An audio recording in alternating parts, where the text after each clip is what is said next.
Alright everyone, welcome back to the channel. Today we got some boxing news I just want to quickly run through with you all. We're going to start with Mantas Stanionis because he fought on the weekend in Lithuania. To be honest, didn't know this was happening until after the fact. But he took on Jabalani McKenzie over 10 rounds. Mantas Stanionis winning a unanimous decision victory. 99 to 91, 99 to 91, 100 to 90. Quite comfortable decision victory for Mantas Stanionis. I only saw clips here and there, so I won't give you a breakdown of the fight. But for me, Mantas Stanionis, though he got destroyed by Jerome Boudzenis, I still think Stanionis is good enough to win a belt in welterweight. I think he's better than some of the champions there, and the division isn't full of depth. I think on that night, Jerome Boudzenis, without the weight cut, was just a whole nother beast. And we know how good Jerome Boudzenis is, and Stanionis, what did he last, 6 or 7 rounds? It wasn't a great night for Stanionis, but I think he can learn stuff from that fight. I think he's got stuff to improve on, but within the welterweight division, there's some champions there that I can't believe are sitting there as champions. So, Stanionis, another win now. Good rebound for him and on to 2026. Ajit Kabayel, he has had his fight announced. He will be taking on Nelson Heiser. Heiser, some of you will be familiar with but might not remember. He actually fought at Portman Road on the Hooney versus Wardley undercard. Heiser, 41-year-old Albanian, now 23 wins, 21 knockouts. He took on Patrick Court, downing him in the second round, winning by TKO. If I remember that fight correctly, I think he landed 1 or 2 lead left jabs and then a right cross right onto the chin. Dropped him and Court couldn't get back up. So a tough fight for Ajit Kabayel, no doubt. I think for Kabayel, to be honest, early doors, I'd say Kabayel wins this fight, but Heiser gives him problems. I think Heiser at 41 years old, Ajit Kabayel prime right now, beating everybody that he faces. I think he'll be too good on the night. Especially what I saw against Ajit Kabayel. When I saw Ajit Kabayel versus Zhili Zhang, I was very, very impressed with the way in which he went about that fight. Look, you might have some opinions on Zhili Zhang, and so do I, because I think he's really at the end of his career, to be honest, and that one probably should have been it. I mean, the guy's opening restaurants. It's over for Zhili Zhang, and it basically was over at that point. But Ajit Kabayel still needed to go in there and win a fight against someone that, at that point, was still questioned whether he could still make a good go of it. For me, I think it's done for Zhili Zhang, and Ajit Kabayel sort of showed that. But Kabayel, he needs to win this fight quite comfortably, in my opinion, and really try and make a statement for everybody. Now knows I am next in line. Don't give me any other names. I don't care about what Moses Itauma's doing. I don't care what Fabio Wardley's doing. I don't care what Joseph Parker's doing, or I should be next.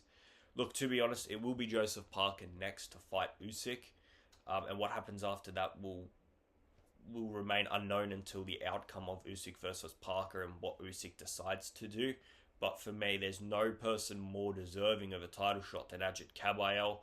Look, if Fabio Wardley beats Joseph Parker, then I think it'll be Fabio Wardley. But in terms of outside of those names, I don't think Hrgović, I don't think Moses Itauma, I don't think anybody, fucking Tyson Fury, that's somehow ranked number 2 in some places, none of them are worthy of a title shot that Ajit Kabayel is. So for me, he'll be next in line, but he has to win this fight. Alright, Moses Itauma, he has been offered by the IBF a title eliminator bout against Frank Sanchez.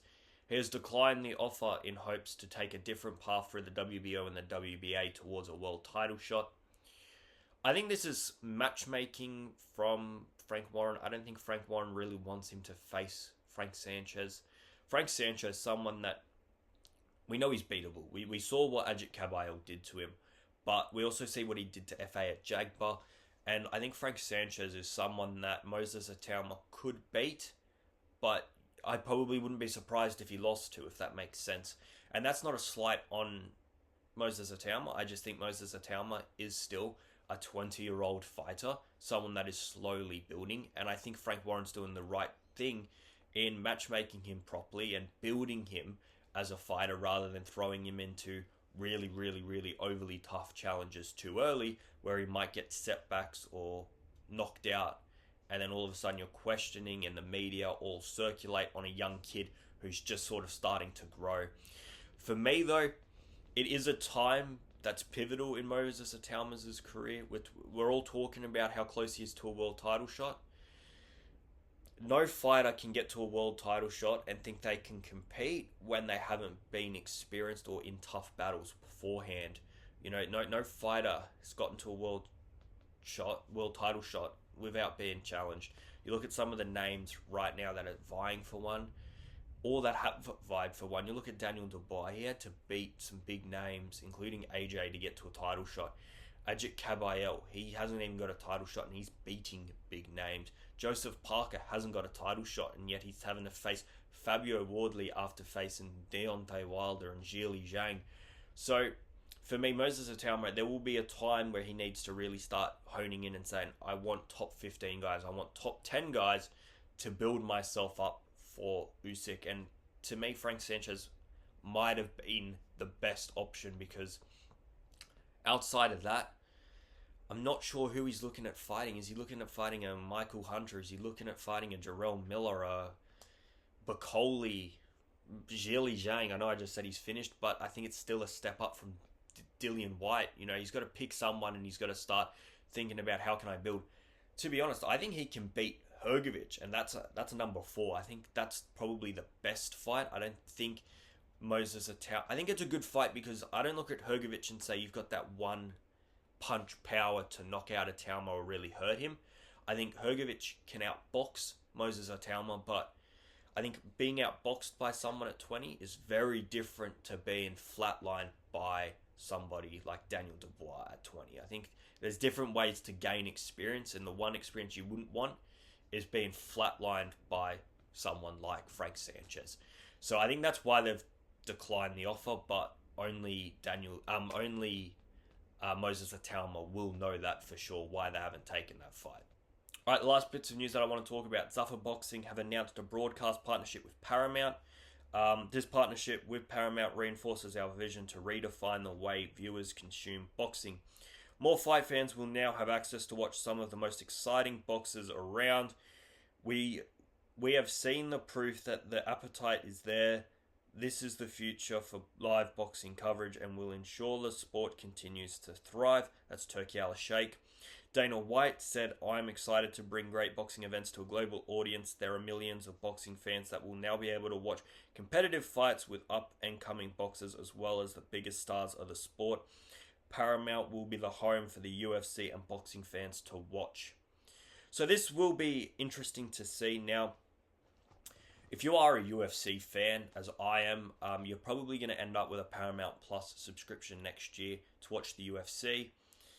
To chuck the boxing on there with it is very, very smart, because I don't know about you guys, but if I have a subscription to, I don't know, I have KO Sports, which is an Australian thing. It's like Foxtel, but it's just sport coverage, get F1 and everything else. And I have it to watch rugby league and the UFC, but the cricket's on. Hey, I'm going to watch that because I pay for the subscription. I'm going to watch it. The F1's on. There's nothing else on. I'll chuck that on. I pay for the subscription. I'm going to watch it. And for UFC fans, if there's no UFC on and there's boxing on and you think, well, you know what? Fighting's fighting. I'm going to chuck that on and watch it. All of a sudden, you're going to attract all these new eyes. A bit like what Netflix does. Lots of people have a Netflix subscription. They probably wouldn't watch boxing normally, but hey, Mike Tyson and Jake Paul is on there. I already have Netflix. I'm going to watch it. So I think it's a smart move. I still don't know what the plan is in 5 or 6 years for Zuffa Boxing. I did see today that they've announced that they're going to have their own belt. All the people on Zuffa Boxing will be competing for a Zuffa belt and a ring belt, whatever the fuck that means, and they will have nothing to do with any of the other governing organizations. Look, I don't know how this turns out in 5 or 6 years. It might work very, very well. It might fail spectacularly.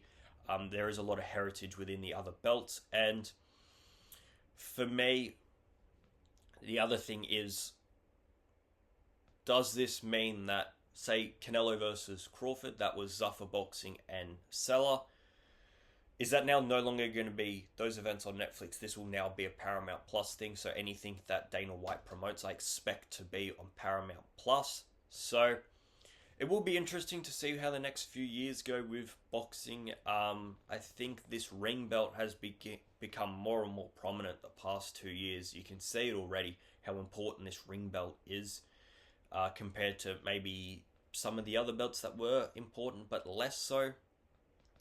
For me, some people want it to be one belt. Some people are happy with 4 belts. I don't think we're ever sort of going to be happy with how it's run, if I'm being honest.